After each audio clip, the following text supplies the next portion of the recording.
respiratory issues. Get off all dairy, which is lactic acid. Get off of all meats and proteins, which is uric acid. And get off of all gluten grains, which is carbonic acid. Put her on a raw vegetable and fruit diet, high in fruit. She can eat some vegetables too. Get her off the stimulants. Make sure she's not on the steroids or all these inhalers because it's compacting all the mucus further into her respiratory tracts and her lungs, alveoli, and all of that. Cleanse her lungs, cleanse her whole respiratory system. In order to cleanse the respiratory system, you have to cleanse the mucosa membrane. I'm being told it's been scientifically proven that marijuana kills your brain cells. That's the one I remember.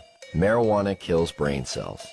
I thought the same thing. You know, I didn't start smoking pot until about 5 years ago. I thought pot made you stupid. You know, I bought into it just as much as anybody did. I realized when I was like 30 years old that I was tricked. I was like, you gotta be fucking kidding me. 1974, the Heath-Tulin study. Ronald Reagan announces, the most reliable scientific sources say permanent brain damage is one of the inevitable results of the use of marijuana. Monkeys pumped full of marijuana, apparently 30 joints a day, had begun to atrophy and die after 90 days.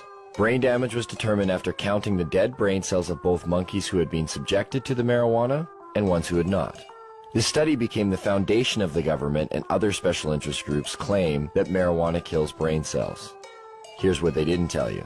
After 6 years of requests, how the study was conducted was finally revealed. Instead of administering 30 joints a day for 1 year, Dr. Heath used a method of pumping 63 Colombian-strength joints through a gas mask within 5 minutes over 3 months.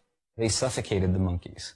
What they did is they put these gas masks basically on their face and they pumped pot into it, but without additional oxygen. So after X amount of time, the brain shut down. Well, if you suffocate, the first thing that's going to happen is your brain